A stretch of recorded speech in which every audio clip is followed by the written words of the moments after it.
Now, let me enumerate to you the things that we need for this project. First is your blank jacket. Next is your heat transfer vinyl and weeding tools. Then your Easy Press and Easy Press mat. And of course, your Cricut Maker. Let's head on to design space. So create new project. Insert the image that you want. Just click upload. Then browse. Select the image. So I will be using this image. Select complex to remove the background. So we are going to remove all the black parts. Just click on the black parts and click continue. Then save it as cut image. Then click save. After that, you will find your uploaded image here.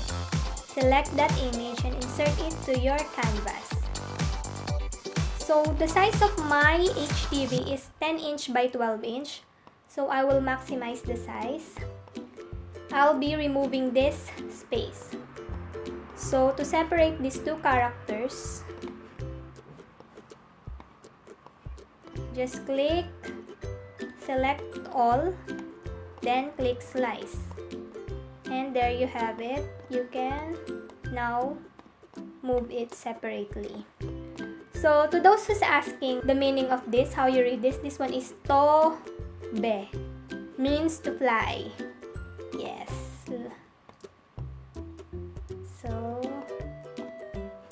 then select all to resize together and then click make it. So now we are working with HTV. So make sure when working with HTV, click mirror. I still have space here, so let's cancel and resize it a little bit more. Then click make it. Then click mirror. Then click continue. No device found. Connect your Cricut Maker. Then select material to everyday iron on.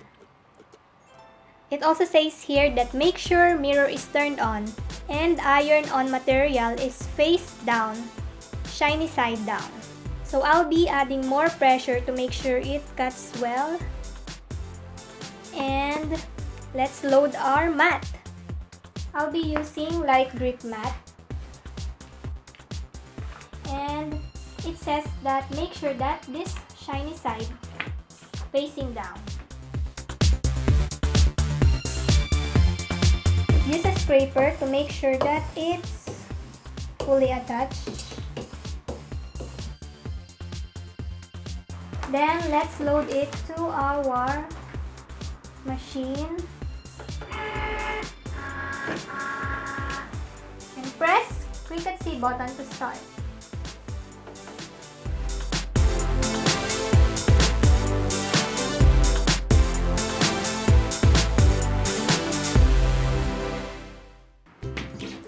When done, unload the mat. Now we are going to proceed with weeding.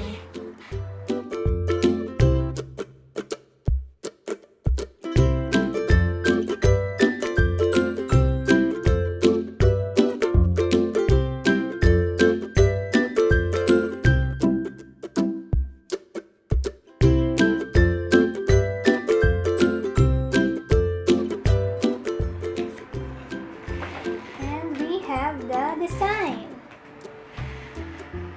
Here.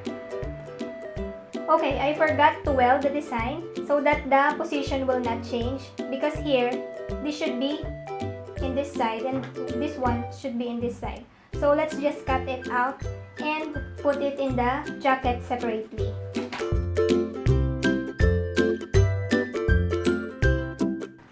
So when we put it in our shirt, it should be like this.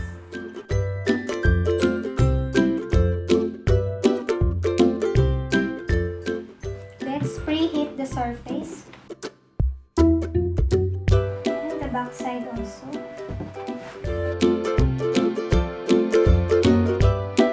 Now we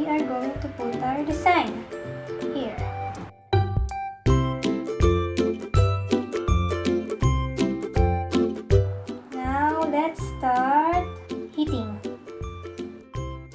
This side first. Then press green button to start. Apply a little bit of pressure to make sure it's thick.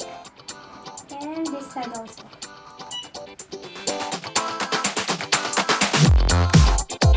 And check. You can add more if you want. Make sure it's attached. Let's remove the lining. You now have your own Haikyuu fly shirt. And that's all for today's tutorial video. Thanks for watching, guys. Have fun making your own anime-inspired shirts. If you like this video, kindly give it a thumbs up and hit that subscribe button and notification bell. See you on my next vlog. Bye!